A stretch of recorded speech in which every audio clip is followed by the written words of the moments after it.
What's going on, guys, and welcome back to another episode of my Next Gen Career Mode. This is episode number 97, and we start today's episode off by seeing that we have indeed offered new contracts to Nico Schultz and also Sebastian Young, because both of these players have complained this year about their contracts. Both players have also been put on the transfer list as well. So I said, you know, I'll offer them contracts, and as you can see, Sebastian Young accepted his, Nico Schultz accepted his, and everyone is totally fine now. Again, I've mentioned it before, I find it very frustrating how quickly it is that a player can want a new contract, not get it, and then subsequently be put on a transfer list. I think that's very, very, very frustrating, but it doesn't matter now. They've both agreed new deals, and I'm happy with that. We then take on Finland with some World Cup qualifiers here with Germany, and obviously, I'm really excited to start managing Germany now, but I still don't really care about international football. But it is going to be a bit more interesting now because we're managing a nation where we're in for the club, if that makes sense. We're managing a nation where the club is also situated in, so that's kind of cool. But as you can see, in the first game we beat Finland, and in the second game against Russia here, Götze got an injury, Gomez then gave us the lead, Denisov then scored, Gundogan then put us back in the lead, and then Mamayev equalised for Russia. So as you can see, with 2 games to go, we've already qualified for the World Cup, which is fantastic, isn't it? I'm very, very pleased with that. Again, I never play the qualifiers, I never play the friendlies, but it's still nice to know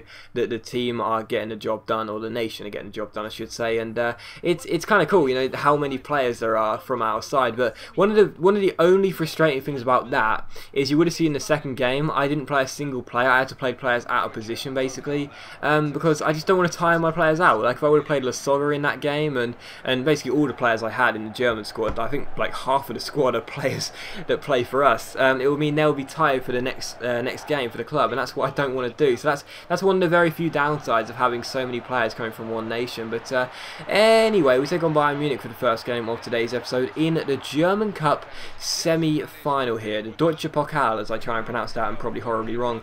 We take on Bayern Munich here, and we are the 2 times winner of this competition. We won it last year and we won it the season before, so we are currently the side definitely favourites for this game, because even though we did rest a couple of players, we still are, you know, without doubt the favourites to win this competition. Every single year would be the favourites now, surely, because even though we do play a backup side for most of the games, it's only the semi-finals really when I start to take note. We are still surely going to be considered the favourites because we've got such an amazing record in the competition, you know. As you take on Bayern Munich, although they still had a really good side, although we did have some sort of reserve players playing, in players such as Jonathan Tah and Emre Can, we still felt confident of getting a win in this game, and the early chances were coming to us, and also the first goal would be scored by us, and it was one of those reserve players. Zelalem got the goal, the former Arsenal man. We fizzed a shot across the face of goal. The goalkeeper Akinfeev saved it, but it was Zelalem who headed the ball in and made it 1-0. So Zelalem gets the goal, and again, you know, we sold Reinhardt's in January, for anyone who can't remember that far back. We sold Reinhardt's in January, and I did say in one of those episodes that I'm actually quite pleased with that, because I want to give Zelalem a few more chances, and he gets the goal here, and he's actually a really decent central midfielder, you know, because he's actually got some really good passing stats, and I'm glad he's hopefully going to develop a bit more, and now we give him more first team action. But Lasogga almost made it 2-0 there, and probably should have done, to be honest. But in the first half, every single chance came to us. You know, Bayern Munich didn't even look like they turned up, to be honest. We were playing so much better than them, and all the chances were coming to us, but unfortunately we couldn't seem to double our advantage, and it was still 1-0. But I wasn't worried that we couldn't score that second goal, because we were playing so much better than Bayern. They were basically playing terribly, and in the 48th minute we almost made it 2-0 here. Lasogga shoots, but again it's another good save by Akinfeev, and it is still 1-0. But we were playing very, very well, and everything was going according to plan as things stood. As you can see, Neuer hadn't even been forced into make a single save, whereas Akinfeev had already had to make 5 in this game.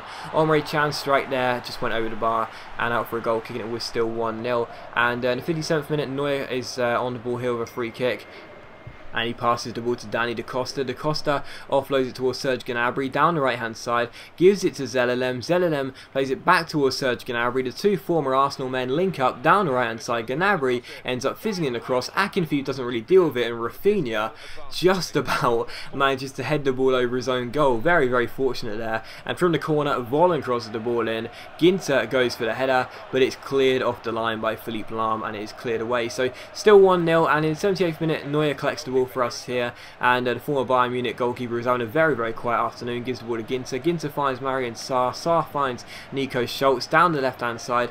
Plays it off towards Emre Can. We go down left hand side. Can then plays it back towards Nico Schultz. Here's the chance to make it 2-0 and seal the game up, but the shot goes over the bar and out for a goal kick. However, it was how the game would finish. A 1-0 victory. We are through to the German Cup final for the 3rd year in a row.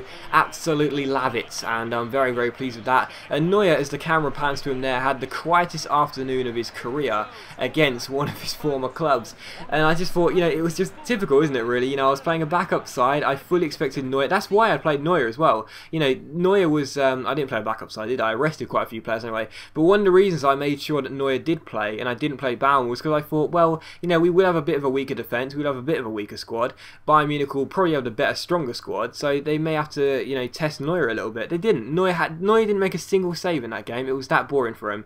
And we won the game by a goal to nil, so we're through to the German Cup final. I'm not complaining, but I'm just surprised, let's just say that. But anyway, for the following game, we have the biggest game of the season so far, no doubt about it. We are taking on Real Madrid in the Champions League quarter-final stage here in the Champions League quarter-final stage at the Olympia Stadion in the Champions League final rematch. That's what I meant to say. It's the Champions League final rematch against Real Madrid here. So, of course, if you weren't watching last season, we got to the Champions League final for the first time ever, and Real Madrid beat us in extra time by 3-2. So, it's the rematch here. It's round 2 as we take them on for the first leg at the Olympia Stadion. And the first chance would fall in the 9th minute as Marco Reus goes down left-hand side. Lovely little step over. Then a heel-to-heel flick. Gets inside and shoots, but Ter Stegen, our former goalkeeper who we gave to Real Madrid, is forced into an early save. So obviously we brought Neuer in January from Real Madrid. We gave them Ter Stegen as we wouldn't need him anymore, and well, he was going to have a big night. You'd definitely think that. You know, he was definitely going to have a game where he would hopefully have a game to remember, not to forget. But he made a couple of good saves there. It was still 0-0, and in the 24th minute you see Gareth Bale get on the ball and shoot, but Neuer makes a good save as well. So both goalkeepers now at each other's former clubs. They were both proven, both trying to prove that they are the better goalkeepers, and you know, basically their club's got the better deal.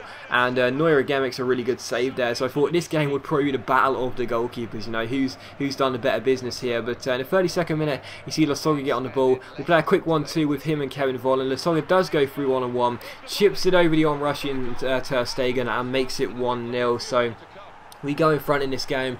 It's Lasogga who gets it. We chip it over our former goalkeeper Ter Stegen, and I'm very pleased that he's going to have to pluck the ball out of his own net there, because we are 1-0 up, and he did seem to get caught in no man's land there. There wasn't, you know, it's fair enough for him to come out and go for the ball, but he didn't even jump or even, you know, attempt to put Lasogga off there. He just let him chip the ball over him. So yeah, as things stood, it was looking like we'd done a better deal in terms of goalkeepers, because Ter Stegen, you know, he wasn't at fault for the goal, obviously not. You know, maybe he could have stayed on his line, but he wasn't at fault for the goal, but he certainly didn't cover himself in much glory either. So it's 1-0 to Hertha Berlin. I'm glad to be in front. I'm glad Lasogga has got the goal, and yeah, this is hopefully going to be the start of what is going to be payback against Real Madrid. But in the 38th minute, they had a free kick here. Hummels wins the header when it comes to Lasogga, and again, it's another great chance for a break. Those two go forward again, Lasogga and Volland. Volland goes down the left-hand side. Look at the men we got coming forward here, but Volland doesn't need any support because he does it all by himself. He runs through 1-on-1. Again, Ter Stegen is chipped, this time from a closer proximity, but even so, it's another chip over Ter Stegen, our former goalkeeper, and Kevin Volland makes it Hertha Berlin 2, Real Madrid 0, and I'm absolutely delighted that we have a 2-goal cushion in this game in the first half. And in the 41st minute here, again, you would see Real Madrid coming forward, but it's a couple of really good blocks there by William Carvalho and Hummels as well. Some fantastic defensive displays there, and it's still 2-0. And in the 55th minute, Kevin Volland collects the ball here, plays an absolutely brilliant ball to find Lasogga. What a ball it was, but Ter Stegen makes a really good save. So very good stop by our former goalkeeper, and it's still 2-0. And in the 62nd minute, you see Sami Khedira get on the ball for Real Madrid. Great ball over the top towards Cristiano Ronaldo. Ronaldo squares it towards Rooney, but Rooney somehow misses. What a miss by the former United and Everton striker there. He hits the post when he really should have scored, but thankfully he didn't, and it was still 2-0. And from that we broke Royce finds Lasogga down the right hand side, keeps on going, shoots from a tight angle, but Ter Stegen makes the save and it's cleared away. But 2-0 was the final score. A massive win against the Champions League winners of last year, Real Madrid. A very big win in this Champions League final rematch, and touch wood, we can have the same result at the Bernabeu and book our place into the Champions League semi-finals. But as always guys, a big thank you for watching the video. I really hope you have enjoyed it. If you have enjoyed the episode, please leave a like, because that is much appreciated. It really does help my channel out, and I'll see you for the next episode of my next gen career mode very soon.